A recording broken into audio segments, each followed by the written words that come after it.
everybody. I love it. So, bonjour, bienvenue dans House Arrest with Chris and Tamara. How's everybody doing tonight? Good to see everybody. I'm exhausted. Sorry, I'm just going to put that out there right off the bat. I'm exhausted. I am just pushed. You just drove across the country. I did. You stepped back from Ottawa. I crossed 2 time zones yesterday, and I got to Moosomin, Saskatchewan last night at like 6 o'clock, I think it was, Saskatchewan time. And I'm like, why is my logbook saying that I should park? And then I realized that I've been driving since 3 a.m. Saskatchewan time. I was still legal, don't worry, for all you trolls. Millie, we don't want Millie going to Twitter with this one. Legal, but I pulled into Moosomin and had supper and met a couple really cool people. One of the truckers come in and sat down beside me, and we chit-chatted, an old veteran of the highway and also a retired RCMP member. So good company. Wow. And yeah, I'm just tired. I got home this morning and Big Red is officially in the mechanic shop getting a new transmission put in. So most people that follow my social media know that I had troubles with my transmission when I was in Ontario. And I knew what the problem was, but I had to get a shop to help me out to fix it, to get it working again. So this guy's name is David, and Winchester Repair in Winchester, Ontario. He came in on Monday, on holiday Monday, and drained the oil and transmission. We pulled the piece of debris out of the PTO, my power takeoff, my hydraulics on the truck, and got me running again. And I was able to limp the truck home, and now it's at my mechanics right now. We're putting a new transmission in it. So 3.4 million kilometers on that transmission. Wow. That is the only original component of Big Red from factory. We rebuilt it on the bench at 1.7 million when we did the in-frame. And so, yeah, something I can't do. I don't have a transmission jack heavy enough to lift it in my shop. So we rely on one of our good local mechanics to take care of that. So how was your week? Wow. It was good. Not as busy as yours. Well, I think it was busy, but not quite as busy as yours. I'm tired today too. I had to have a nap today. I get up too early in the morning, but it was good. What did I do? My goodness. I've got my exemptions. I'll be going to speak and cover the Saskatchewan Prosperity events in Saskatoon and Regina this weekend. And then Monday, I have an exemption to head to Saskatoon to watch Keith Wilson debate Jason Kenney, which should be good. Hang on, our guest is texting me. I hope you got it. That's on Monday, you said? Yeah, it's on Monday. Oh, not the YouTube one. I have to be in. I've got exemption to go to Saskatoon on Monday. I'm going to ask if I can have some leisure time there. Maybe that would be. We lost an amazing freedom fighter on last week, and maybe we should talk about that. Yeah, we should. You start. I'm going to try and send this. I'm going to mute myself and try and resend this link to Eddie for you. Go ahead. And Mark Friesen, one of our own, the Grizzly Patriot in Saskatoon, lost his life to dementia, and I believe it was ALS. Mark struggled the last few years through this illness and finally succumbed to it. So his funeral is on Monday in Saskatoon at Christ the Redeemer Church at 2 p.m. How do you honor Mark other than just saying he was a patriot and he stood and he fought hard? And yeah, our thoughts and prayers are with Mark and his family, and really sad to hear about his passing. He was a true patriot. So. Gonna unmute your mic there, Tamara.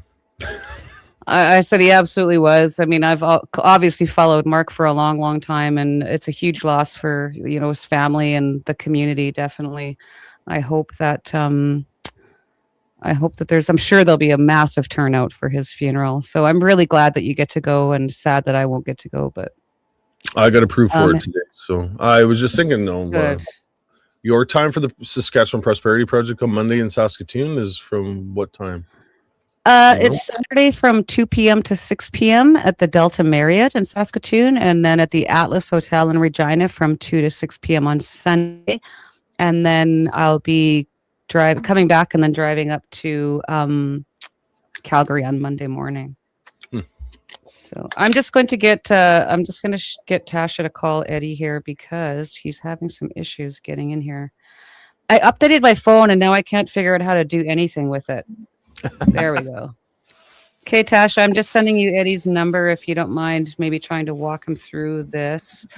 That's the thing. We use StreamYard, and a lot of people seem to have issues with it. But okay, hopefully Tasha can give him a shout. Oh, she's sent us a message. Hang on. I had the opportunity to attend Bikers Church in Ontario, in Ottawa, on Sunday via Melissa McKee and Rob McKee, the pastors, and I took a load out to Alexandria, Ontario for a local farmer, and I was able to pick my reload up like 15, 20 minutes away from where I unloaded.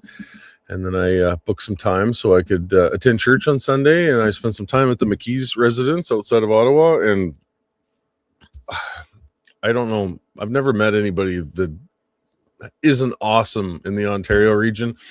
There were so many people videotaping red as I went from one town to another to get across the back roads. And then I realized that they must be calling each other, because I would turn, somebody would spot me and wave or honk, and the next thing you know, there'd be people with video cameras somewhere else. I got quite a few videos, so it's really cool and quite humbling to see that. We get a lot of love from Ontario, really, and we get a lot of love from the people of Ottawa. I haven't got to see Rob and Melissa's new place yet, so I'm really happy that you got to get out there. It is awesome. Just an amazing little acreage outside of Ottawa with Rob and Melissa McKee from Bikers Church. They host a lot of people, so if you're in that friend circle, you get meals and a lot of family time and a lot of visiting. And they've got a house that is set up just perfect for visiting. It's like three big sitting rooms and a huge kitchen, and it was pretty cool. Met some awesome people. No kidding. Well, that was a great. I know, and I was just in Ottawa the week before, which was pretty cool. Yeah, we're off by a week. Dwayne says I don't have to eat your mic 6 inches from your face. I guess my mic's too close. Thanks, babe. It's great having a sound guy for a husband. There we go. Especially a blonde. Anyway, at least we know he watches our show, Chris. Exactly. That's good to know. Good to hear from you, Dwayne. Oh, Susan says hello from Bob Cajun, and we got Jade in here from Mexico. Nice. We got Kevin in here from Mexico. Nice. Wow, great. Good evening. Well, if you want to support the channel, you guys, you can do so by sending a super chat or a super thanks. And of course, we will read those on the air. If you're watching after in a replay, you can send a super thanks. We are also set up on Rumble and Substack now. Thanks to Tasha. What else? What did I forget? Thanks to Tasha. That's right. That's right. And again, I'm still trying to get my life sorted out so that I can figure out, because I'd really like to add the membership option and do some special episodes and stuff like that. Maybe it's just to find the day which is gonna work for me. Winnipeg, Manitoba. We do love Winnipeg. And Marilyn from Ottawa. Hi, Marilyn. Nice. Welcome. Met quite a few people from the church that were regulars at our trial for the last few years. It was really good to catch up with everybody there. Just awesome. It's almost like Ottawa's their second home, isn't it? Mm-hmm. It kind of feels that way. It does. It's a beautiful city. When I go, it's funny because, especially because I post when I go, but I get so much love when I get there. It's just a lot of online sort of nonsense. Yep. I got to see Doug. Doug was there. Oh, good. Doug, so yeah, I didn't get to see it last time. I was in and out, and you have a little bit more freedom, I think, than I do when it comes to stuff like, because you got some leisure time and all that kind of stuff. Yeah, we are applying for a variation order to my conditions so that I'll be able to travel to the States for work, just like you're doing. So I spoke to Lawrence last week, and he was going to call the Crown prosecutor. So the way the process works, if you want to have your conditions changed, is we could approach the parole officer, my probation officer. Of course, that's above her decision-making capabilities. So then the next step is for the lawyers to phone the Crown prosecutor to ask for the variation. If he agrees, then they rewrite that all up. And if he doesn't agree, then we take it before the judge. And it will be Perkins McVeigh. Pardon me. And but he seems to think, since I've got a stellar record so far of being a convicted criminal, followed all my conditions, got my community service done, volunteering, So he thinks I'll have a pretty good chance. So I was we in could court probably the let other the cat day. out of the bag. Actually, we could probably tell people what's going on in the States. Chris, You should I let everybody know what's shaking down there? Who I've been yeah. in contact with? Who have you been? Well, I reached out to Rob Schneider, the actor, a few weeks ago. I saw him actually on the Trigonometry podcast. And if you know Rob Schneider, you follow him, he is constantly advocating, Gary, he's constantly advocating for supporting Canada, supporting the truckers, talking about the illegal invocation of the Emergencies Act. And so, anyways, I just wanted to reach out to him literally through a friend. I was just like, this guy stood up and said this stuff, and he's been so great to us. And at the very least, I wanted to see if he'd come on the show and just to say thank you for all of his support. So in the end, we ended up doing a last minute interview for his new podcast. And he wants to do a whole series on our situation and what's happened to our cases up here and the Convoy, the freezing of the bank account. So that's one of the reasons why we're trying to get this variation order. And obviously there's other stuff with Rebel News I'll be going down to do. But anyways, that's very exciting. And it was really neat with the last time I talked to him. Well, not the last time I talked to him, but when we called to set up an interview, and he just said, I've been thinking a lot about this, and we need to make a series out of it. Like, we need to let America know what's happening out there. So a huge thank you to Rob Schneider. I think this is going to be absolutely amazing. I watch all of his shorts on social media, especially TikTok, and I mean, he lays it out. The trolls in his audience, he smokes them exactly the way they need to be embarrassed. I've always watched his movies, so that's awesome news. I just had to point out my good friend Gary. I don't know if you remember Gary. You would, Chris. He popped out to the POEC for a while there with us. Yep. So nice to see you on here, Gary. Did you know I was in court on Thursday? Did you know that? For what? Diane, my lawyer called me yesterday coming through Ontario. It was just about at the Manitoba border. I had to stop because the self-service was a little rough. It's part of the civil lawsuit that we've been dealing with. As most people know, we're being sued for $290 million from citizens of Ottawa. And one of the restaurant owners in the downtown area, it's called, what's the restaurant called? Union 617 restaurant, owned by Ivan Getz, the guy that dresses like a girl in dresses. I've seen many pictures of him on social media. He applied a motion. It's not politically correct. I don't know, maybe it is when you live in the glebe, but anyway, what interesting conversation took place. He filed a motion wanting all of my cell phone documents released to him personally. So obviously Paul Champ, the lawyer suing us right now, is playing some backdoor deals or whatever he's working on right now. But it was interesting because Diane and Lawrence, your lawyer and my lawyer, are working on this case. So Lawrence is literally down the street from the Union 617 Bar and Grill in Ottawa. Right. And he said this restaurant was not impacted by Convoy. The Convoy was not in this area. So we are going to have fun with this guy under cross-examination. At the last minute, Paul Champ withdrew the motion or the affidavit from Mr. Ivan Getz, I guess. So it did go forward. It did go forward. Then they were still arguing. They just did it without the affidavit of this guy. Is it ever going to end? To fight back. This is why we got to fight back. I think it is. These people, it's okay to have a Palestinian flag and burn Canadian flags and chant death to Canada and death to the Prime Minister, death to Israel. But it's not okay for however many thousands of Canadians to stand there and peacefully protest on our nation's capital. The government, they're using the same tactics against the independence movement in Alberta right now that they used against us. Russian narrative, U.S. narrative, foreign influence, money laundering, racism. It's pathetic. Mm-hmm. And this is why, like I said, we need to fight back. And you and I were talking last week about, how sort of ironic it is that I have to file this lawsuit with the courts. I mean, the only way that I can fight back is through the very system. The only way that I can seek justice for what happened to me and prevent it from happening to Canadians going forward is through the very system that's perverting the same justice. What are we going to do? We're not going to go protest, obviously. Writing a letter to my MP or calling my MP really doesn't seem to do much. So it's time. You're right. It's time. And we've been very patient. We've had to suck up a Mhm. lot of stuff, but it's finally getting to the point now where we're going to be able to start pushing back a little bit. So, Well, look at some of the stuff that we've been through.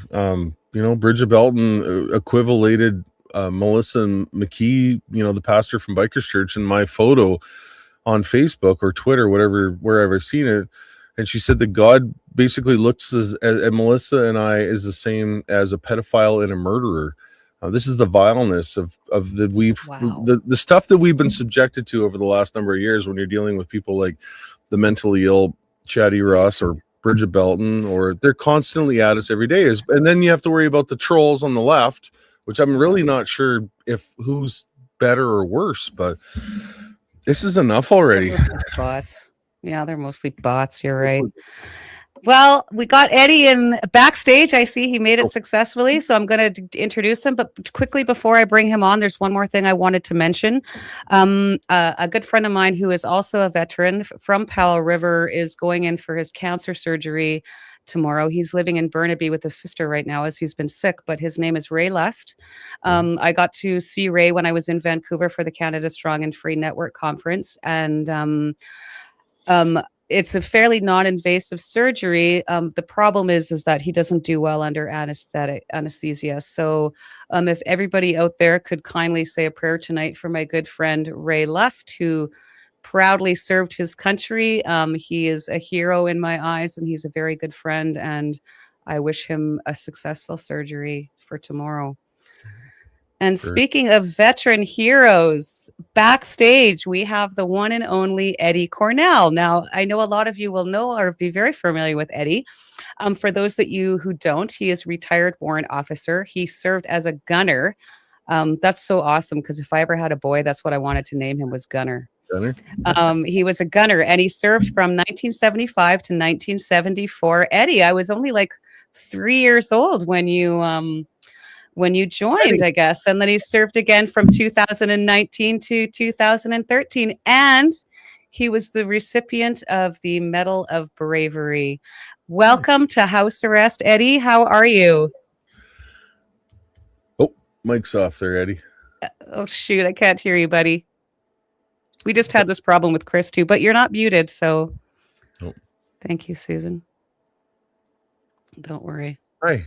Technical stuff. Hey, I dealt with this before the show. And then you're panicking trying to hit buttons. And what happened though is that I always send the link out, and then we come on early before the show starts, so in case everyone wants to get I set the email out to you guys today, but I forgot to put the link in it. So I noticed it when I got to the office. So I just clicked StreamYard on my browser and I got right in. So yeah, I do know that some people, our very first show, if you remember, with Brian Peckford, he didn't realize it was a StreamYard link either. And then I ended up just holding my phone to the microphone while our guest host, Trish Wood, asked him some questions. We're here for the fans. We're not really that technical. Tash is bringing us into the new age here with her expertise and pushing, and we're getting there. Don't worry, Eddie. Take your time. We're good. Lots of time. Yeah, that's right. I met a good guy, and I had to stop because obviously I had transmission problems, and the mechanic was a little ways away. So I stopped in an A&W parking lot, and I met one of the Convoy guys that was running some fuel. His name was Michael, and then somebody else pulled in. I want to say his name was Steve, but CFB, is it Trenton Air Force Base, and he's in the armed forces. So I had an amazing chat with him, and he said when Convoy happened, he was the government was actively seeking the military to come be the goons to beat the shit out of Canadian protesters. Then they refused. All of them refused. Yeah, flatly. Yeah. I don't think it was too politely either. No. Can we hear you yet, Eddie? You're still working away. It's all good.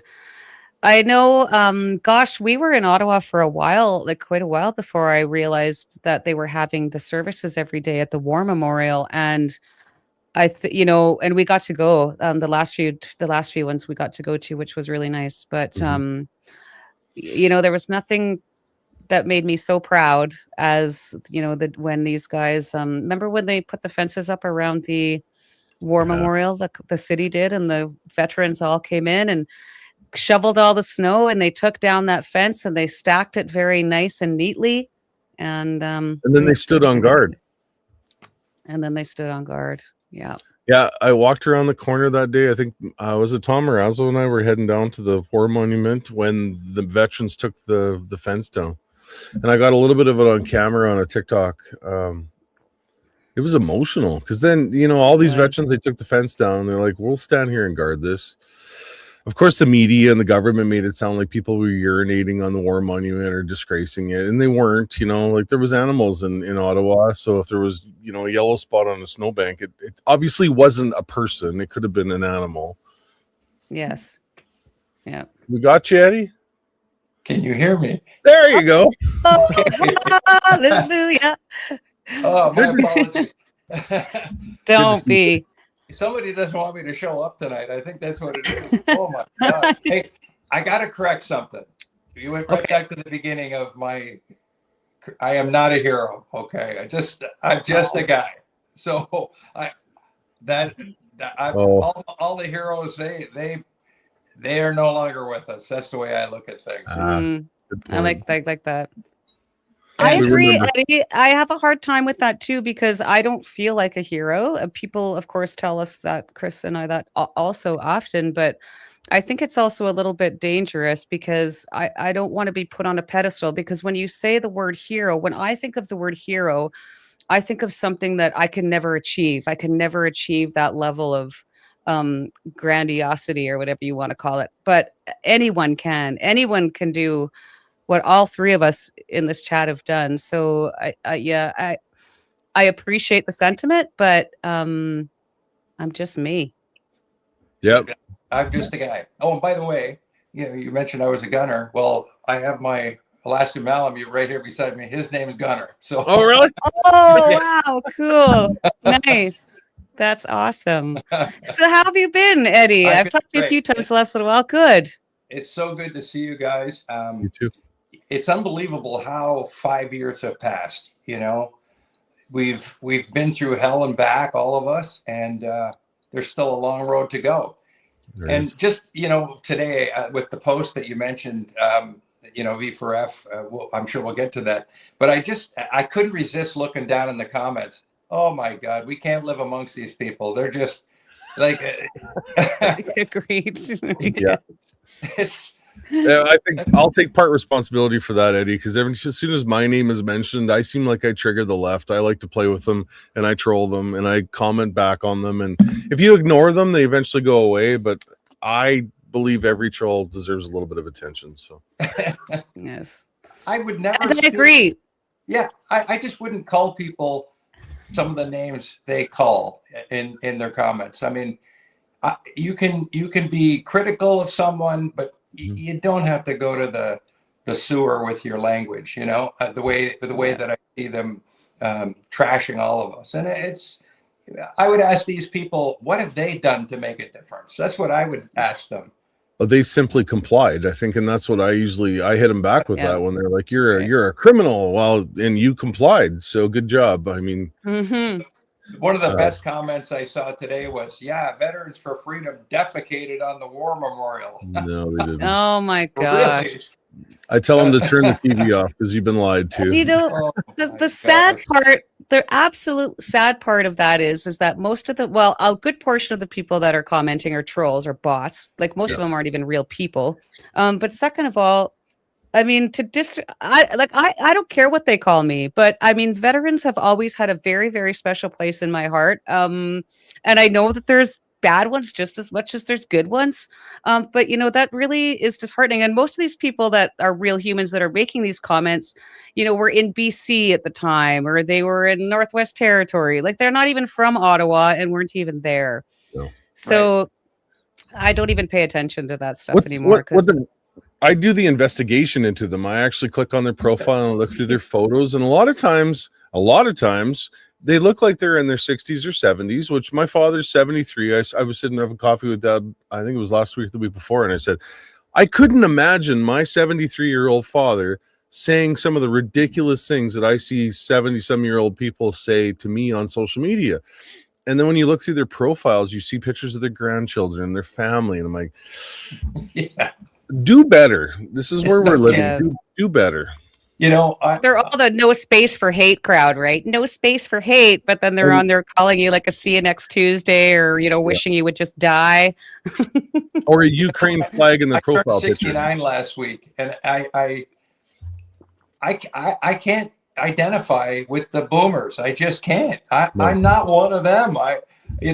Maybe on paper, but I just can't. I can't relate to that mindset. I just like they're not from the same era as me, and it's disturbing for me to see the level of stupidity by a generation that holds the rest of the country ransom with outdated ideas and nonsensical thinking that is put us where we are now. Yeah, agreed. Well, Agreed, Veterans for Freedom was one of the organizations that was built from Convoy, Eddie, and you were one big part of that group. Can you tell us a little bit about V4F, please? Yeah, there was 5 of us that after the Convoy, we decided that we need to keep going with this. We can make a difference because at the trucker convoy, a lot of veterans showed up and stood up, and we really sort of took inventory of why did they come. And a lot of the reasons that we came up with was, one, that they were used as lab rats with Malathaquin, and a lot of them were vaccine injured in the past. And then, 2, they didn't like the direction the country seems to be going and needed to speak up. But we all basically decided when we were there that we were going to be the buffer of reason between the police and the people. And that's why a lot of our guys stood in the middle and tried to calm things down and not let things get out of hand and try to keep the police from, becoming what they did. And I guess, there was no stopping that mindset by the police because they were prepped before they got there of what they were going to do. So their whole opinion of what we all were, all of us, veterans and the rest of our communities there were, and they were going to carry out that act no matter what. But so we decided that, I think we made a bit of a difference in some things while we were there as veterans. Not all the veterans agree with us. We take a lot of crap postings on X and Facebook, you name it. And, other veterans calling us out, calling us stolen valor, you name it. But that's okay. We're not here for all veterans. We're here for veterans that believe that our country needs some help. We need to put it back on track because we've been asleep at the wheel, all of us, and we've let people infiltrate all of our systems and basically hijack our country under our noses while we slept.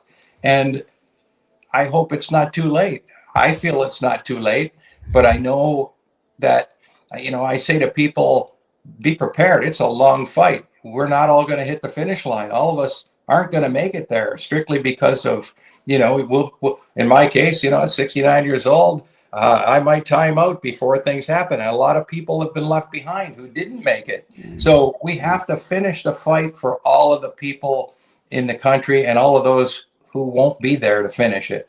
We can't let that happen. We need to get back to where we were and make it better than it once was. I had the great fortune of growing up in a time where Canada was a great nation. To me, Canada died the day that they beat everybody in Ottawa. That's the Canada that died. And we're trying to pick up the pieces and put it back together. And I hope we're successful.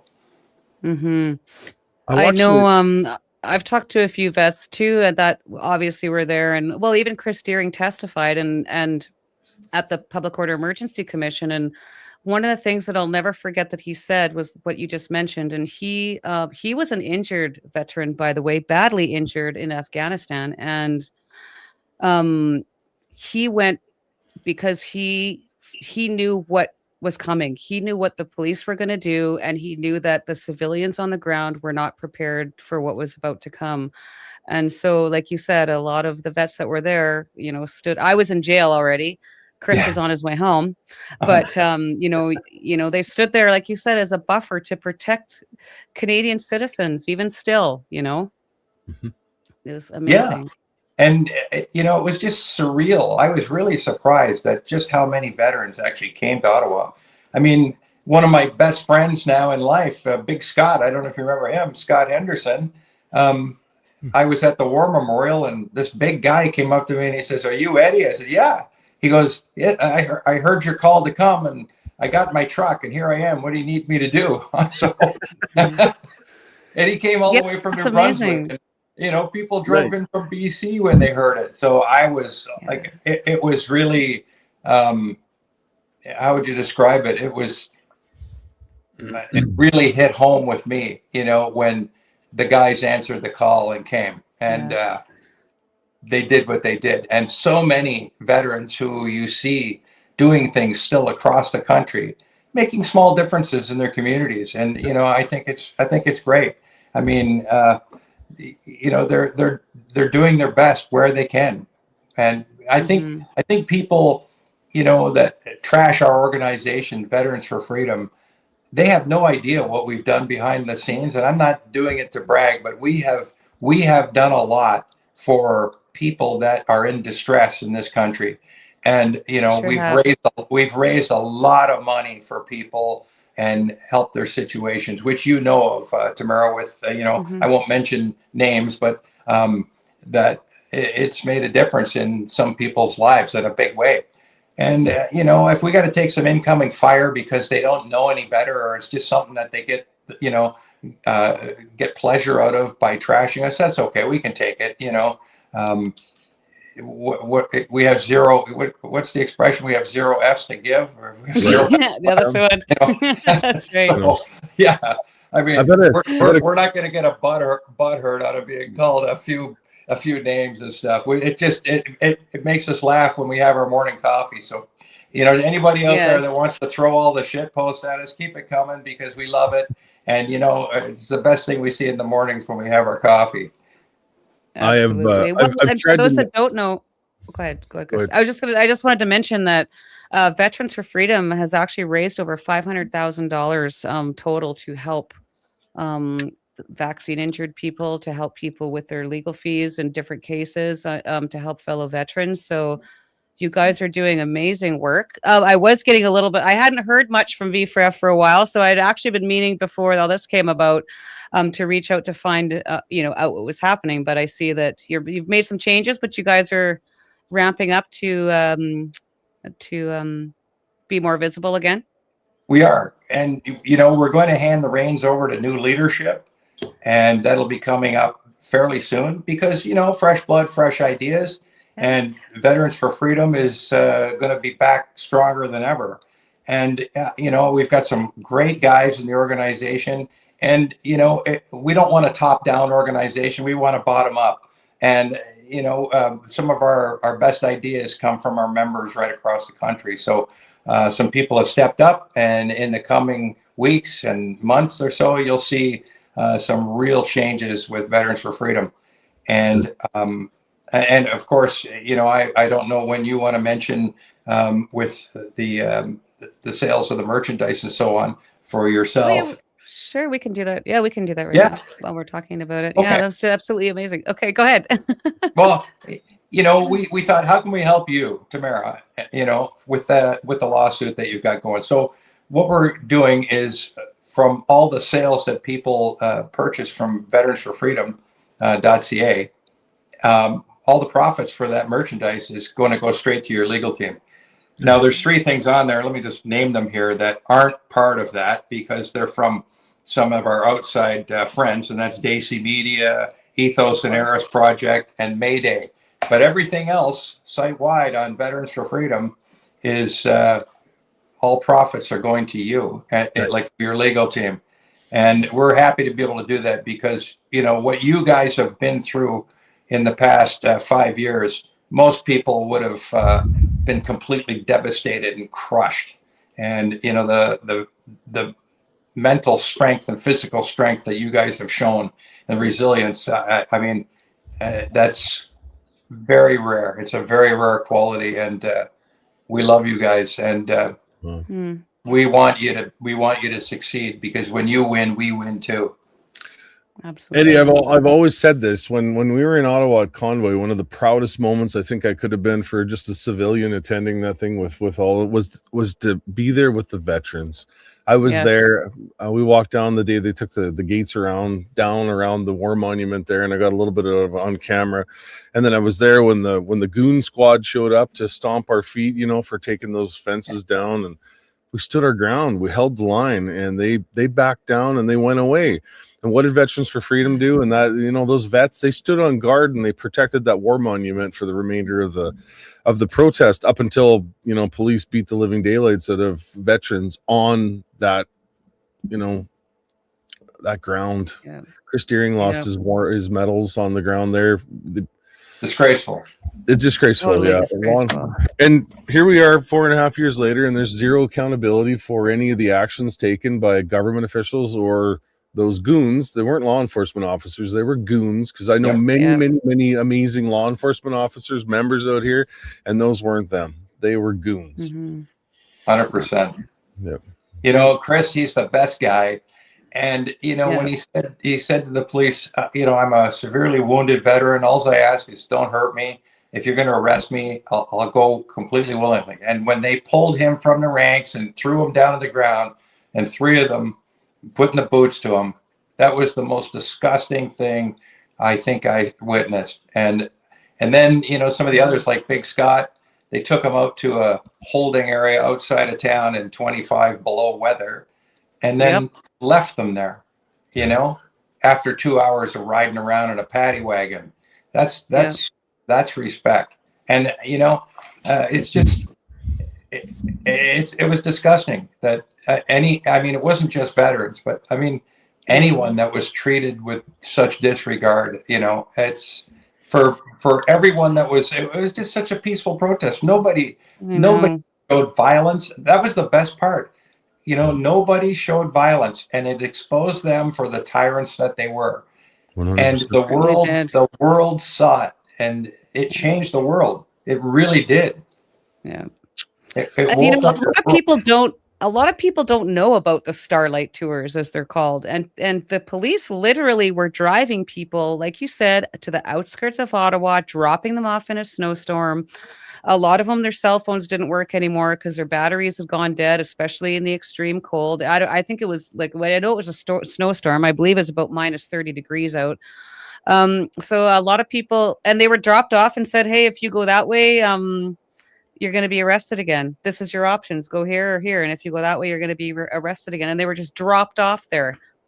It's lucky nobody died. It is lucky nobody died. Yeah, it is lucky nobody died. But if they would have, they wouldn't have told us about it, Eddie. No, they wouldn't. Saskatoon police did that to Indigenous people years and years ago, and they were held accountable, dragging Indigenous people out into the country, just dropping them off and letting them freeze to death. And those same goons did that exact same thing to peaceful protesters at Convoy, like beating our war heroes on the war monument ground is, I don't know how much lower you can get as a government or as a government agency. Well, just when you think they've gotten to their lowest point, they go lower, like with what's happening in Alberta. They use that playbook because it works. Yeah. I know. Yeah. I know. When I was testifying for the Emergency Act challenge to the government, here I am in front of all the government lawyers and whatnot, and I got sworn in, and the first thing that they asked me, they said to me, "Is it not true that you're a white supremacist and a Nazi?" I just about fell out of my chair. Yeah. No kidding. That was the first thing. Unbelievable. Yeah. They run with that narrative because it works, because you have the CTV people or CBC people that sit there and watch the nightly news, and they take their direction based on what that TV tells them at night. Look at how they've done with the whole Donald Trump narrative. People in this country hate the US profoundly because of what the TV told them to. They also hate their family members too, because the government told them that unvaccinated people were unhealthy and they shouldn't be around them. Right. So this is the conditioning of society. It is. And think about this. You know, when our guys were fighting in Afghanistan and our guys got injured and wounded and killed, it was the American choppers that showed up. Yep. And they didn't put the American guys in ahead of any Canadians. It didn't matter. They took Canadians, they took Americans, and they were treated like their own. So Wow. I love the United States. I love the American people. And I will never say a discouraging word, because I think they're wonderful people. I really do. And they stood up for us. Did you want to talk a little bit, Eddie, about what happened this week with the Pentagon warning Canada that it's no longer going to look after our defense systems in Canada here? Like, we're in some serious trouble here. Our government is doing some pretty horrible things right now for the safety and security of Canadians. They really are. Think about it. A large number of the new recruits in Canada have been in the country less than 3 months. Yes. And That's I don't know scary. if you saw the report where they had infighting, tribal fighting. You won't see this in mainstream media, but gang rapes of other fellow female recruits. I mean, come on. Half of them don't even speak one of our official languages. And just think about it. They wanted to. This is just my opinion. I think they want to form a sort of mercenary army that will, because at the Convoy, the military said, hey, we're not coming in. That's it. Yep. And now these guys will come in anytime the government says. In fact, 2 years ago, under Bill Blair, when he was defense minister, they changed the mandate that the forces now don't have to have an emergency declared to be able to use and augment it as police. So, and what do? Import the third world. You've got a mercenary army. Kick at all the people that stand up for their moral convictions, and just hire a military that's not qualified. It's disgraceful. It is. Canada's military is it's in really bad shape. That's about the best I can say. And it's going to take a decade just to get back to where we're ready to build again. Yeah. And I mean, that's the sad thing. And I do talk to a lot of veterans, and, I mean, to see what not just the country has become, but what the military has become. I mean, a lot of veterans are disappointed, and so disappointed and just sick to their stomachs that they sacrificed, they lost friends. For what? They didn't fight for Canada and the military to become what it is today. I know that for sure. Yep. We take a lot of incoming fire from other veterans. And like I say, we don't speak for all veterans as Veterans for Freedom. We take a lot of crap posting. But, when we do a lot of research on the ones that really trash us, they might have been a reservist for 6 months and worked in the kitchen. So, I mean, and not trying to berate them, but I mean, Yep. So you take it for what it's worth, Absolutely. How old were you when you decided to go into the military, or when you entered the military, and why did you decide to go into the military? What made you want to join? Well, there's a couple of things. I joined at 17, and my girlfriend's father was a World War II veteran, and he liked me, I think. And maybe it was his way of getting rid of me. He pulled me aside and he said, Eddie, you'd be good in the military. You should think about joining. A week later, boom, I was gone. So, wow. Yeah. And I didn't regret a minute of it. It was fantastic. I bet. I was a kid, I didn't have the best life, that early life. And it sure straightened me out. I found a purpose, and, learned how to, be the person I wanted to be. And the biggest thing I learned with all my years in the military is what I'm not, if that makes sense. Really? Absolutely. That makes perfect sense. Yeah.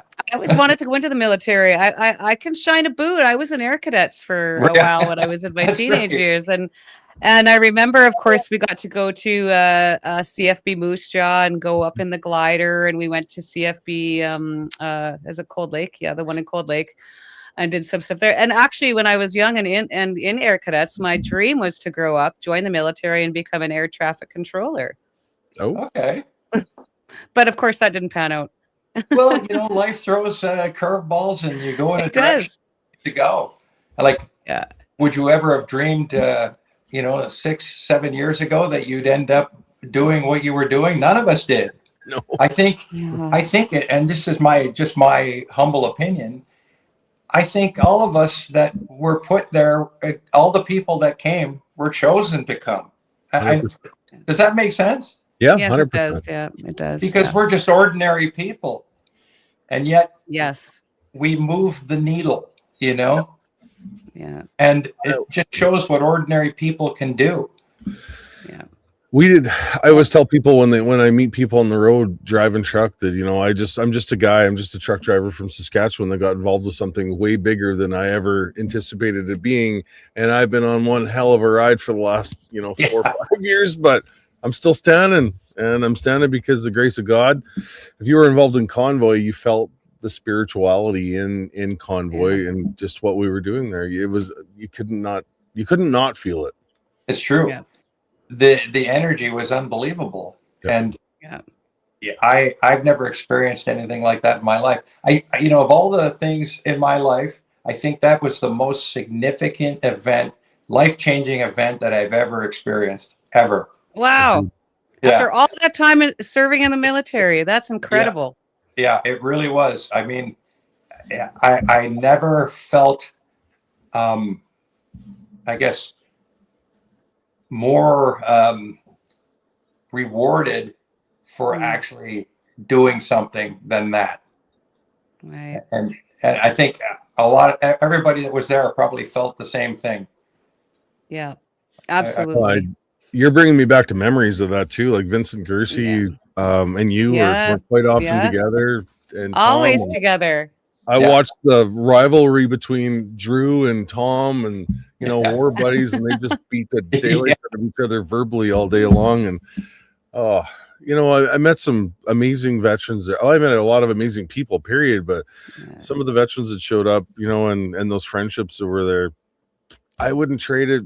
I had a conversation with my lawyer called me the other day, and I said to Diane when I was talking to her, I said, my probation officer in one of my meetings about 3 weeks ago, she was commenting on the fact that I have yet to show any remorse for my actions in Ottawa. I said to Diane, I'm like, do I have to show remorse? She said, no, you don't. No, you've been sentenced. You're serving your sentence right now. You don't have to show remorse for anything. Tell her to stick it in her, and I think your CSO or PO or whatever you want to call her was just picked on in high school, or maybe she didn't get a nice looking boyfriend or something. I don't know, but maybe she watches the nightly news. Who knows? A lot of people do that. But, think of your circumstances, both of you. You get house arrest for doing what? Nothing. You did nothing wrong. No. And yet, you see what goes on in our communities with people that actually commit crimes and violent crimes. And they get slaps on the wrist. The way I look at it, there's 3 levels of justice in this country: one for the elites, one for the chosen groups, and the one for the rest of us. And I think, it's disgraceful. And here's the part that, Drew and I talk about this often. Drew for the people that don't know, Andrew McGilfrey with Veterans for Freedom with me. Amazing guy. It is that. These are the people that show the vitriol and hatred towards us would wish us dead. Mm-hmm. They wish us to die. Yeah. See it every day. Day. I got the DMs in my inboxes. Yep. Oh, I get death I know threats. It doesn't make any sense. Yeah. And then you have like a place like Toronto where, they're not even trying to catch criminals anymore. It's just leave your keys by the door so that they can just steal your car and you won't get in the way. It doesn't make any sense. But you know what? This is literally, in my opinion, just God continuing to expose what is going on in Canada and what is happening in our parliament. Our parliament has gone rogue 100%. Yeah. And there's no stopping it. And here's the takeaway that I had. Yeah, absolutely. I was in Ottawa for the Canada Strong and Free conference last weekend, I guess it was. And you know, people are really getting to that point again where they're starting to feel really frustrated. They're starting to feel like they have no hope because we have a government, a liberal government that literally just stole a majority for the first time in history, which has basically taken out the opposition. There's absolutely nothing they can do now, like nothing. And I listened to Poilievre's speech, and I don't mind Pierre Poilievre, but you know, his speech was just basically liberals bad, Trudeau bad, Carney's bad, conservatives are going to fight, fight, fight. Well, that's great. How are you going to fight? What can you possibly do with a stolen supermajority that you are going to do other than get up in front of a camera and say mean things about these people? But people are really starting to feel like, you know, the EA Emergencies Act appeal just keeps getting kicked down the road. There's no justice there. We just went through this crazy pandemic. There hasn't even been an inquiry into any of that yet, which is unheard of, especially for a global event that was supposed to be.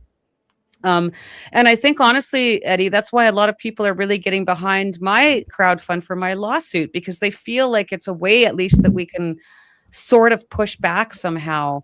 And the irony is that, you know, we have to go into the same system to try and seek some justice that's perverting justice to begin with, because that's our only course of action.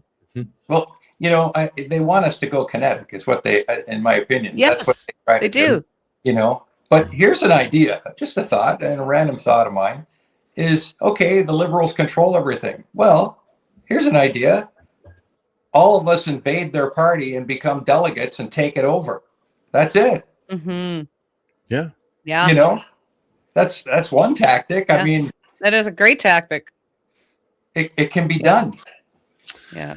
It's amazing that they're shutting the cameras off in committees right now. They're silencing anyone questioning what they're doing. I heard a story yesterday, I believe it was. They're moving money around right now. There's billions of dollars being allocated into shelf put aside.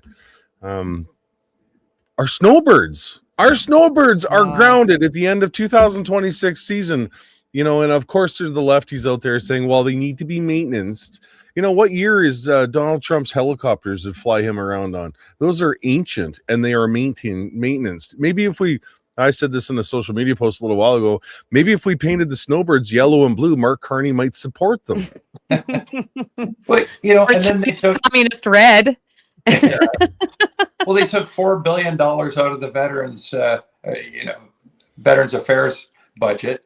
There's the first one, and then they are they're reducing the funding for seniors for dental and drugs across the country. So, yeah, they really care about Canadians, and you know, and they're sending money, you know, to the Ukraine government hand over fist. And funny how Freeland is there as their financial advisor, who's a good friend of Mark Carney, and he's the godfather to her children.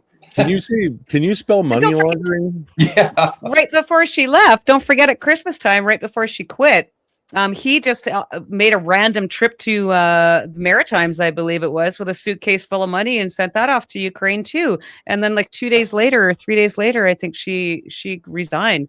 That was really bizarre also. Mm-hmm. But yeah, she's definitely they're definitely laundering some money over there. But I guess those Ukrainian hookers and cocaine must be super expensive. Yeah, maybe. Yeah. Who knows? The corruption is everywhere right now, and I had this conversation with a guy the other day. It's like, when are people going to wake up and see this? I feel like we're going down a slippery path in this country where the government's pushing people to another, not an uprising, but there's going to be something happen because people out here don't feel like their voices are being heard. They're being silenced. They're being run through the courts, and then they're taking people's property. You know. Yeah. Yes. Yeah. Like they're coming at you at record pace. Mm-hmm. And now, you know, with the bills they're trying to pass through as a majority, like C-22, I mean, we're at North Korea level of government overreach into your life. And it's what about the spy plane? I mean, there hasn't been any accountability or anything for the spy plane that flew over the convoy that first they tried to lie about. And we then they talked tried about to, that. yes, I mean, that's something. They scraped all that data off of all those cell phones without a warrant. And think Without about a it. warrant. Do you think that the information stopped there? So No. they've been using that information ever since for everyone that was there.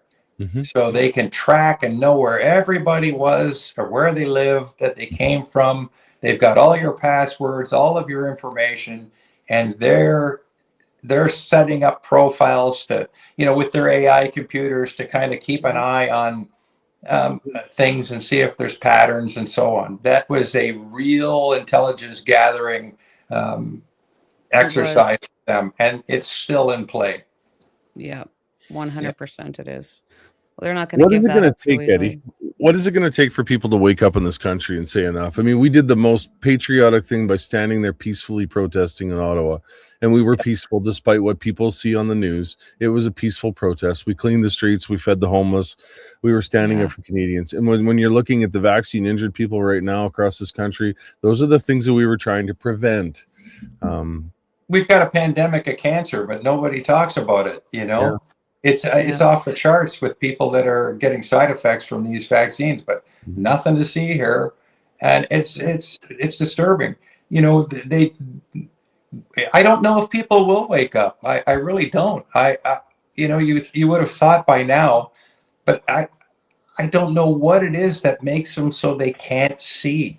And I mean, you could lay out the papers right in front of them and say, here it is, here's the facts, that, and they'll go, oh, that's fake, and it's like, so what I think is that you form your own communities. You stay out of the system as much as possible. Yeah. You keep your friends and your family close, and you build that circle of trust, and you build your own community, and try to resist all the incoming fire from the government overreach.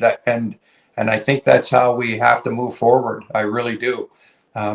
Because everybody waits for someone else to stand up. Oh, somebody should do something, and they get on their keyboard. Oh, well, and trash you because you do something. But they don't actually stand for anything. No. They're cowards. And, I've got a few DMs lately, and I don't check them very often, but I did check them the last couple of days. And because, of course, I've got people that want to donate to my fundraiser that don't want to put it in the Give, Send, Go because they don't want to be doxxed or have their bank accounts frozen. Right. So anyways, but in some of those messages, people are like, Tamara, we got to do something. You need to start another convoy. We got to do something. We got to do something. And like, I'm not done dealing with the first one. Second of all, a convoy is not going to work. It's never going to happen again. I mean, we know they were meeting for weeks and weeks and weeks after to make sure that we wouldn't even get close to Ottawa, even if we tried. Number two. And number three, like, people have to stop waiting for somebody to come and save them. Yep. There's things that everybody can do. And I don't mean go out and, try to be a hero and, do something stupid, but there's different ways that people can use their own gifts and talents and get involved in certain things. Or like you just said, even just a matter of, who you associate with and sort of finding your tribe and trying to get out of the system as much as you can. There's a lot of things that people can do, but I mean, I'm sure Chris gets the same. Like, we got to start another convoy. Well, it's not we, it's you. You got to start another convoy. Like, if I even said okay or replied something, I'd go to jail. Yeah, they'd be knocking at your door right away. 100%. So, I was a little nervous this week. when I went to Ottawa with Big Red this week. I mean, everybody's been trying to promote this convoy on the 16th of May for the last few months here. Right. And I'm like, oh crap, I'm on my way east with Big Red right now. I'm hoping I don't see anything. And I didn't. It was another failed attempt, obviously. I've told this to people for the last few years. Get involved with your local community. Get involved, change it from within, just like what you said about infiltrating the Liberal Party of Canada and changing the delegates. It's the same thing. Get involved with your local school board, get involved with your local RM or your city council, or run for an MP, run for an MLA, whatever you got to do. But there's ways to do it. How about even something so simple as teaching your children how to garden? to grow a Yeah. garden. Teach your children, your grandchildren how to grow a garden, or, you know, how to do something that they can carry forward and utilize for the rest of their life. It doesn't have to be political even. Sorry, Eddie, I cut you off. No, that's okay. I probably spoke over you. Yeah, like get them off the keyboards, get them off their tablets, and get them out in the fresh air and teach them how to do things, and make them productive human beings so that they could survive. Who knows what's coming down the road? We don't know. Exactly. Yeah, I mean, Exactly. It's going to come to a head, though. Food shortages next year. People are saying that there could be. I mean, it's kind of there's a lot of uncertainty. I don't want to say, oh, the sky's falling and, cause people to panic, but you should always be prepared and always have, reserves so that you can ride out whatever, whether it's a natural or a natural event or man-made event or, some kind of strife or conflict. You need to be prepared and, have a plan. And water, I'm just going to go to Drew's. I'm just going to go to Drew's. He's totally set up. I'm just going to drive out to Ontario, take my family, and just going to go stay at Drew's. I mean, the guy's a veteran. He can protect us. He's got chickens. He's got a nice property. I'll be fine. I'll do dishes and vacuum the carpet. But okay. Yeah, that's great. It is a beautiful property. It's got a great place there. Yeah, no get there. I've never been there, and Drew's an amazing man. When you're driving through one time, you can once your purgatory ends, you can stop in. And one of these days. Yeah, definitely. Oh my gosh. Well, we still have what do we got? Just under a year left, I guess. Tamara gets off of all of her conditions in January, I believe it is, and I'm off all of mine in April. But October of this year, things will get a little bit easier when we come off 24-hour house curfew. Obviously, I'm able to work, and Tamara's able to work. So when I'm trucking, I'm able to stuff her meals and fuel and maintenance, all that sort of stuff.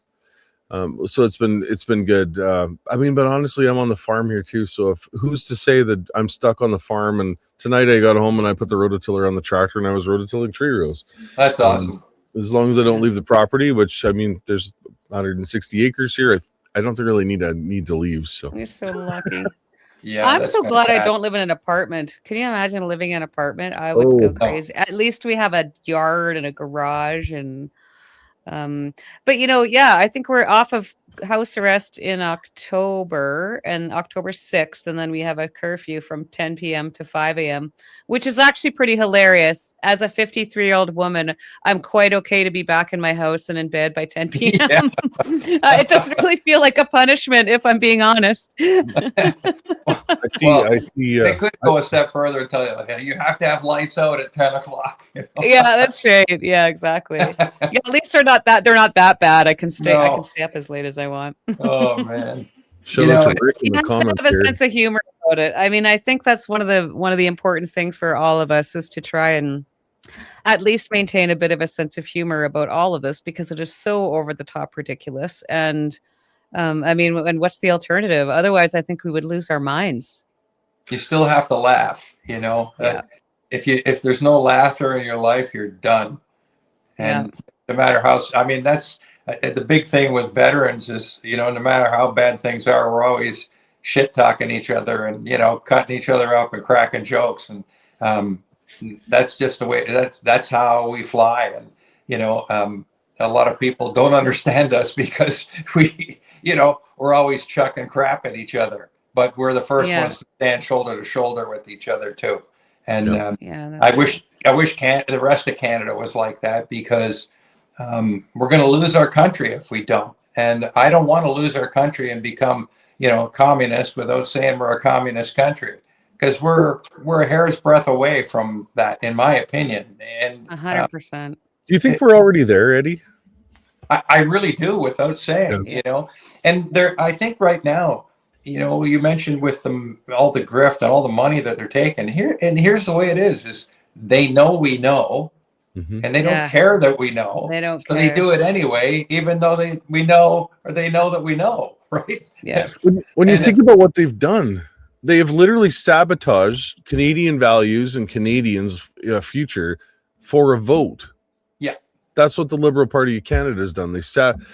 Traveling across the country, I just did 6,000 kilometers to Ottawa and back home here in the truck, and the transport drivers on the highway right now, it's horrible. I was coming through Thunder Bay yesterday midday, and it was approximately an hour after I went through the area. A semi had a major bad wreck, closed the highway down just west of Thunder Bay. It was a horrible wreck. Apparently, truck laid across the highway. I'm thankful I went through there, but that is what the Liberal government of Canada has inserted into our country, and it is there's no accountability.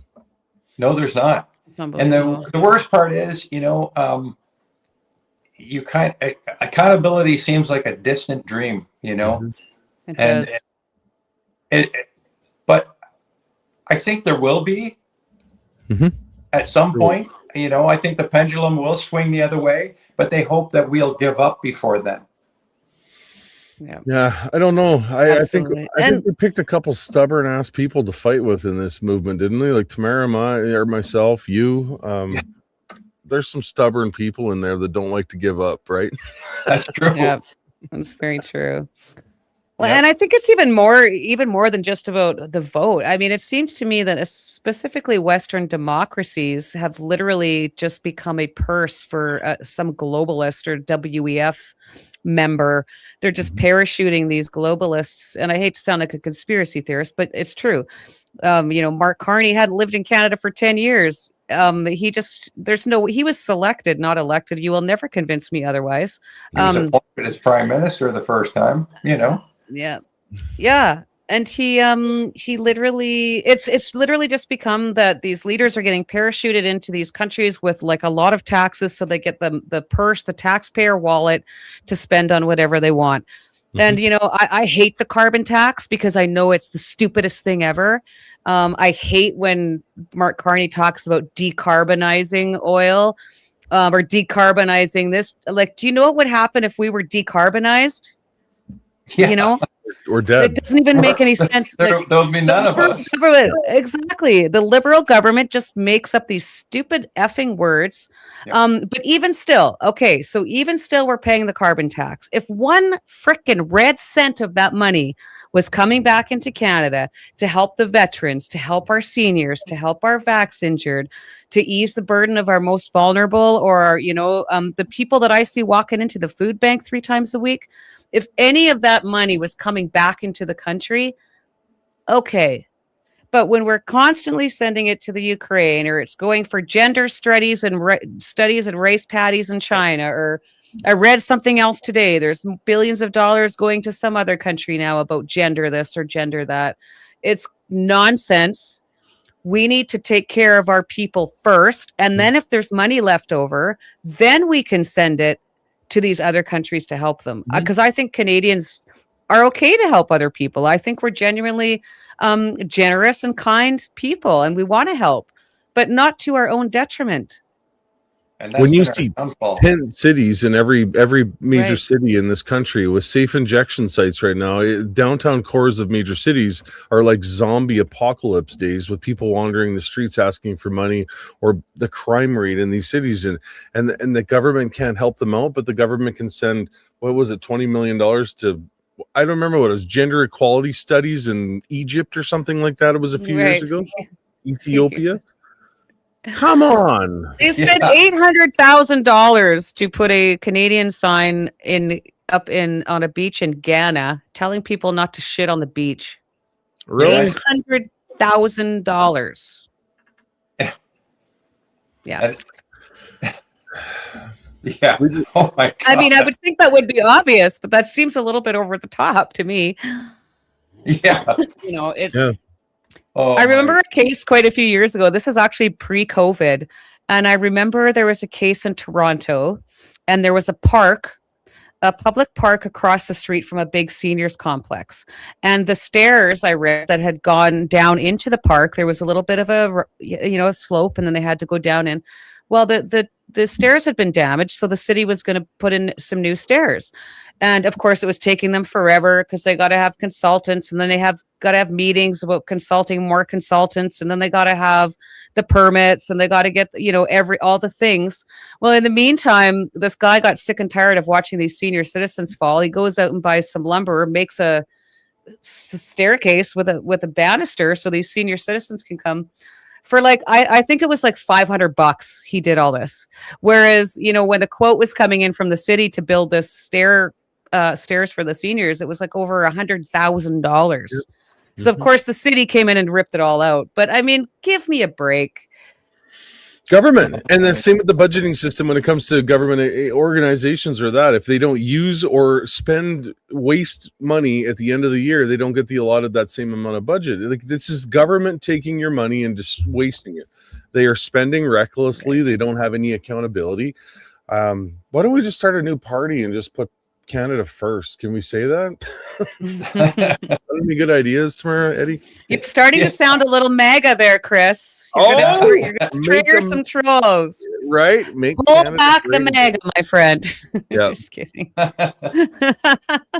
Yeah, it's and then when people think, oh, well, I've got my house is paid for, and then now they're going to come for the equity in your home. Let alone take your property at some point, but they want to milk you for your money first. So now they want you to pay, unrealized gains on your home. And it hasn't come through yet, but they're definitely talking about this in a big way. So, I think in Toronto, for example, I saw one of the sort of the estimates of what it would be if you had a $2 million house, which is not unusual in Toronto. Right. You would be paying $16,000 a year over and above your regular property tax. And then you can scale that back down to, a ratio proportionate to where your house value is. And that's a very scary thought. So what'll happen is that everybody will say, well, I'll just sell my house and I'll rent. Well, everybody will be selling the house. So the values will go down to nothing. Then companies like Brookfield and other corporations will come in and buy them all up for pennies on the dollar and start the whole cycle all over again. Yeah. We as Canadian taxpayers, we spend over 50% of every dollar we make that goes to government in tax some way, shape, or form. When I'm a small business owner myself, when I look at the GST that I collect on behalf of the government, the payroll liabilities, your EA, your CPP, the last one here, the Canadian government came after the trucking industry for the carbon tax. That has taken a lot of man hours to try and come up with the carbon tax miles that I need to file with the government. And I finally took the time. It took me a day and a half to get the numbers in. And it turns out the government owed me money on a rebate. Well, a month later, they called for an audit. And now I have to go through and get everything. They didn't save the original documents that I filed in the system. So now I have to come up with them again. I'm tired of government in this country. This government is overbearing. People are tired of this punishment. If you have a government job where you work for the government and you just get a paycheck every month and you're happy in your pension, congratulations. But there's other people out here that don't do that. And we're sick and tired of government running every aspect of our lives. I'm retired and I just got a notice of being audited. So, wow. Well, I think we can expect that for most of the rest of our lives. If I think so. Yeah. We know that there's a few things that we know.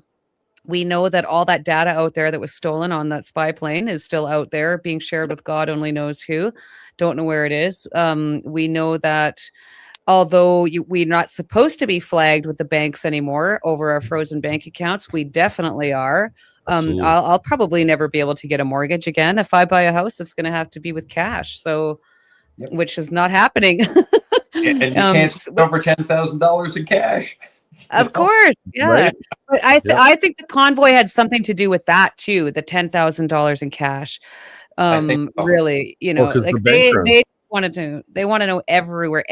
So worried. Remember when they tried to go after Tim Hortons employees for their 15-minute breaks? Like they're too afraid to even miss out on $5 frickin' dollars. These people. Well, yeah, think But about it.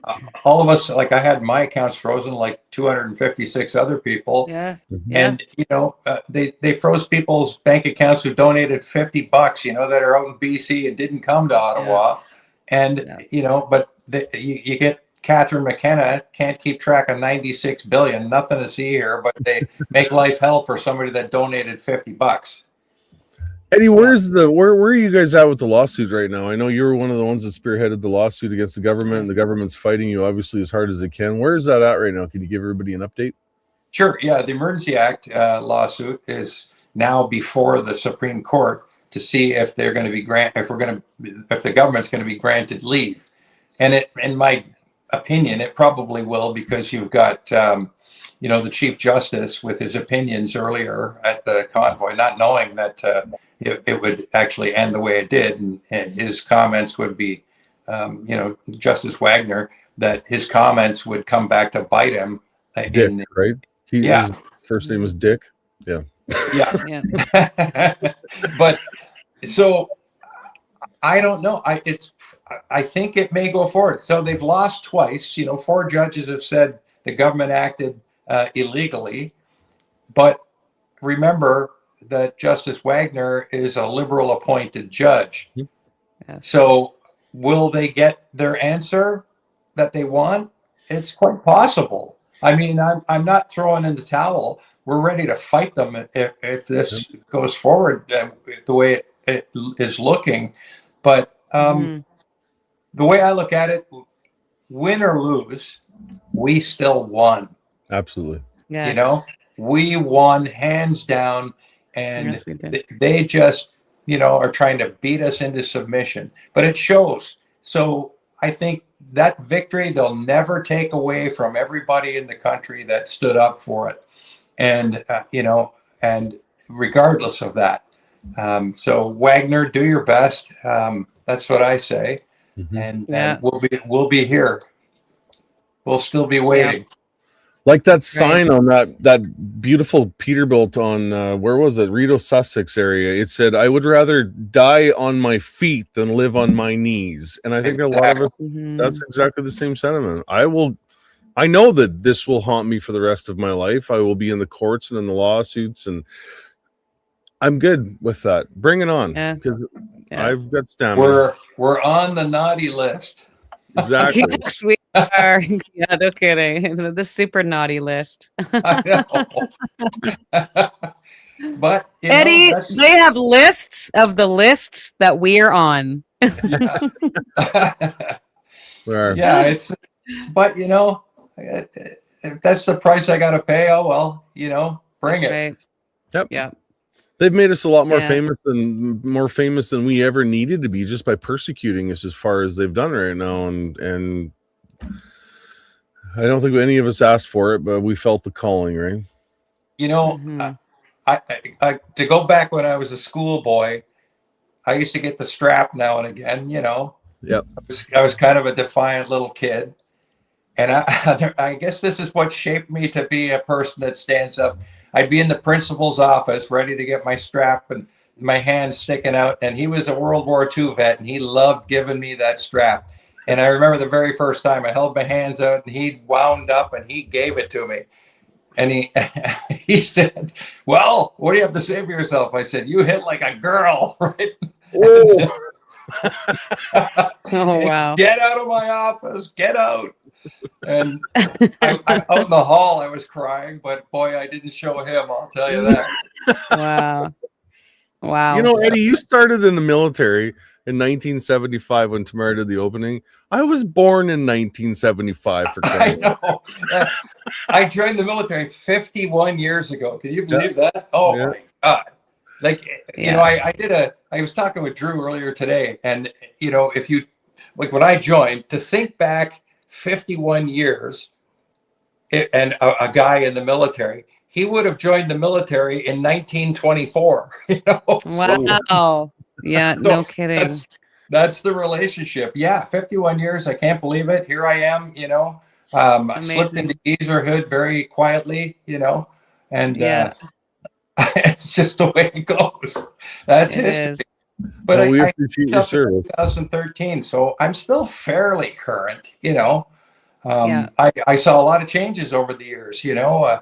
We were brand new, fresh blood. My trade as a gunner was closed for 7 years before us first batch of new recruits, and we still had World War II and Korean War veterans in the ranks. And believe me, Wow. as young, brand new rookies, green to the teeth, they they put us through our paces. Believe me. And I do believe it. but they were the best mentors I could have ever had. I learned so much from them guys. God bless them all. They're all gone, but yeah, they were special to me. They weren't very, of course, and honestly, I think that's part of Canada's problem, Eddie, is that the Canadian World War I, World War II veterans, you know, made Canadians so proud, and they really shone on the world stage for their capabilities, their survivabilities, their strategy, for many, many reasons. Canada, you know, was just amazing in both of those situations, and I think Canadians took that for granted, and we just sort of rode the coattails of that reputation for so long without contributing, giving back, or trying to save our democracy, which has led to part of the reason that we're on this downhill slide right now. Is we just got complacent and we took that status for granted when we should have. One of the things of the career for me in the military is the military I was a part of was colorblind, and it didn't matter what your creed or color or religious beliefs were. You were a brother and you stood shoulder to shoulder. Mm-hmm. But now, the military is encouraging, the other way of thinking. And there's a lot of problems with that. And, the military has changed to the point where, everybody's a victim, and everybody, has how would you call it? The poor me syndrome. Is that it? Yeah, exactly. The victimhood mentality. We've been so far away from a world conflict where people have actually been, in a desperate position where we're entitled as a generation. We're entitled. And the poor me syndrome, I stole that from Drew, if he's listening. So I didn't come up with it. He did, but yeah. That's I true. liked it, it's so very true, though. Yeah. Because well, if I actually, didn't say that, he'd break me later. Speaking of Drew, that reminds me, Tasha, could you just, if you got a second, could you bring that up? I know there's one last thing I wanted to ask you about. Hopefully, Tasha will just bring it up here. Oh, there we go. I understand you had also another career as a dancer. Now, did Drew do that?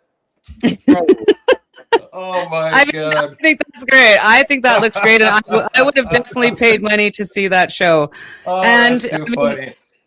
Will you be doing any more shows? I mean, there's a fundraiser. There's a fundraiser right there. I'm telling you, people would come and throw money at you. Oh, I'm gonna kill him. Oh my God. Drew, yeah, he's watching right now, laughing. I love it. You are a handsome man, Eddie. You're a very handsome man, and you got to use the gifts that God gave you. I'm just telling you. That's so funny. We haven't been planning that all along or anything. I swear to God. Oh my God! Actually, I can't say anything more. I'm done. That's hilarious. And that's what he said, because I was going to bring it up when I did the intro, and then he messaged me today. He's like, maybe you should leave it towards the end of the show so he doesn't get thrown off of his game. He is so dead. Yeah. Oh my God. Anyways, I think it's amazing. Oh, look at that. We even got a super chat from Drew because of it. Yeah, buddy. Thank you, Drew. Drew's been waiting all night to spend that $5. I absolutely know it. Exactly. And, here I was nice to him, and even said, the poor me, I gave it to him, and he does that to me. Okay. Yeah, but, yeah. Like I said, I'll never forget Tom Marazzo and Drew. Just the the bantering back and forth in the hotel in Ottawa. It was just priceless, and I loved every minute of it. Of course, they didn't mean anything negative by it. That's just the way they act, and that's where I'll never forget that. That's the way we are. We're all like that, you know? Well, I remember one of the first times, I'd seen Drew around, obviously, but I don't think he was there at the beginning. He came in a little bit later, right? Anyways, but I'd always seen him around, but later, he was, and I felt so terrible because one of the first real interactions I had with him was literally like not a screaming match, but Tom Marazzo and I, believe it or not, had some words at the Swiss Hotel one morning, actually. And I barely even knew Drew. Like, I only met him a few times, and I raised my voice at Tom, and anyways, it all worked out and it was all good. But I left there thinking, I can just imagine what this man must think of me. But I can get a little bit spicy when I need to. Well, I can tell you, he loves you. Oh yeah, we love him too. Yeah, we're so very lucky. And again, we say this almost every show, Eddie, but we found our people and we found our tribe, and friends like you and Drew and all the V4F. We're going to have these friends for the rest of our lives. And I know that we're not military, but I honestly believe that if any of us called each other just like you guys, we would be there in a second. We are brothers and sisters for life. It is. We are, absolutely. And there's a large community. I see that large community all across the country when I truck, and they may not be the loud and the boisterous ones, but I definitely see the support out there. So I know we're many. We're not few. And just to anyone viewing, make sure you donate to the Give Send Go and buy some of the merch too. And it helps us out to reduce our inventory, and it also helps Tamara out with her lawsuit. And she gets the profits to her legal team. And I mean, that's amazing. I know that legal expenses are like really expensive, as we all know. And everybody likes to claim the victories, but they don't like to pay the bill. No. Yeah. Well, I can't thank you guys enough for doing that for me. And like I said, I love it. It'll be set up so it just goes straight to my lawyer. I don't have to have anything to do with it. I've got new merch coming. Everybody knows. Actually, lots of people comment because I'm always wearing V4F stuff. But I was just about to retire this hoodie when all this went down. So I've got a new hoodie in the mail. So thank you to Drew for setting that off. And I love it. You've been looked after with that stuff too, Chris? I actually feel bad. My V4F is my shirt that I have, and I've got a hoodie on the wall over here somewhere. Yep. Do you need some more? Thanks, Matt. Oh yeah, I could always use it and wear it. Okay, I'll talk to Drew. My V4F t-shirt is in Big Red right now, and Big Red is in a mechanic shop about 10 miles away. So okay, yeah, we'll look after you. We got to represent. I've got my pins are up in the curio here. So did you see my little flashing light back there? I did. I like that. That is cool. Yeah. Yes. That's amazing. And thank you to Matt, who donated $100 yesterday. I have to say, I am blown away. I woke up yesterday, and of course it was a long weekend, so I hadn't really checked the fundraiser over the weekend. And I woke up yesterday morning and thought I better check it. And we're sitting right around $50,000, which is amazing. That's fantastic. Pardon me. And Police on Guard did a post, and I was going to do a post about you guys anyways. So there was a few posts about this case yesterday. And then when I got up this morning, I don't even know what it's at now. I think it was just about $67,000. So that's, almost $68,063. So that is almost $20,000 donated to this crowdfund in 24 hours. Wow. You're almost there. Amazing. Yeah. I'm almost there. I can't believe it. The amount of money that the lawyers have got from the freedom movement is astronomical, I think. Yeah, we've made them pretty well. Yes, very much. They have. Yeah. They call us all grifters, but we don't see any of it. It goes to them. Yeah. 100%. I know, exactly. That's incredible. I know. I can tell you my savings account's gone, but I just keep working and whatever goes in the corp, and that's the way my life is going to play out for the rest of it. And I'm okay with it. Yep. Yeah. But exactly. Well, should we wind it down? We've been on for an hour and a half. Yeah, we should let Eddie go to bed. He's come on now. I stay up till midnight. I'm not that old. I don't have more milk in my little blanket at 9:30 at night. No. I'm going to go have a beer out in the sunroom. Yeah, I'm dealing, I think I'm we're dealing gonna with join truck you. lag right now. My time is so off, and I'm exhausted for some reason still. So Yeah, that's a long drive. it That's a long is, drive.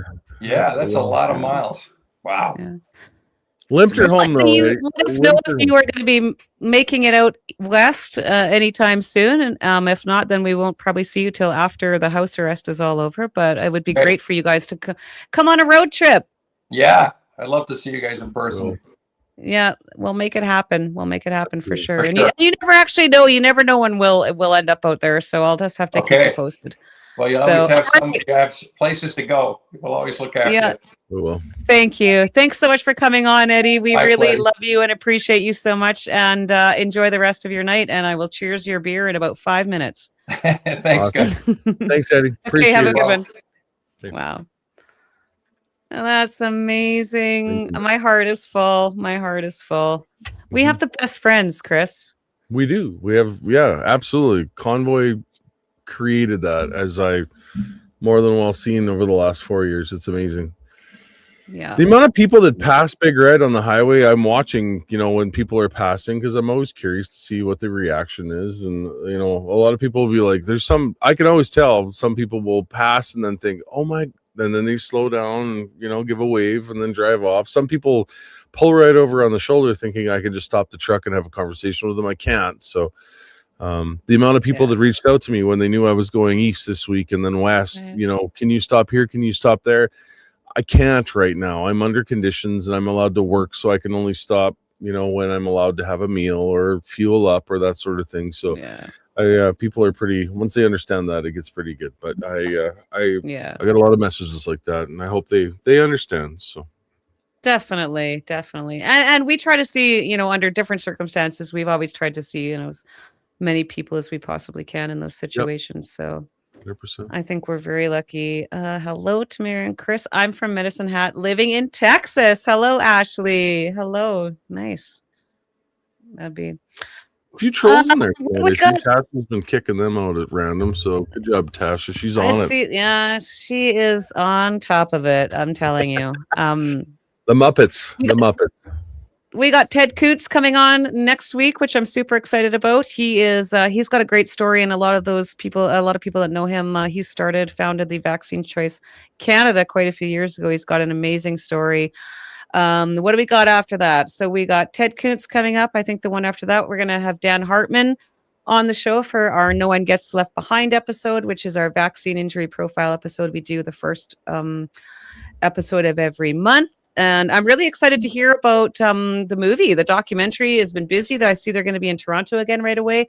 If you haven't had a chance to check out the documentary on Sean Hartman, it's called The Shot. I believe it was produced by Jason and Paula Levine. I'm not sure who else was involved, but there was some other people too. So, we got, and then we got Gord McGill coming on to talk about his book in the trucking industry. So I'm going to be real quiet during that episode. You can do all of the talking. So it works. We have some great shows coming up. And thank you to everyone for showing up tonight. Again, thank you to Tasha for all the hard work that she's doing behind the scenes, and it's called The Shot, Mark, you bet. And we will see you all next week. To borrow a phrase from Mr. Chris Barber, keep your eye on the prize. 100%. Be safe, everyone. Thanks for coming in, and we'll see you next Thursday. Sounds good.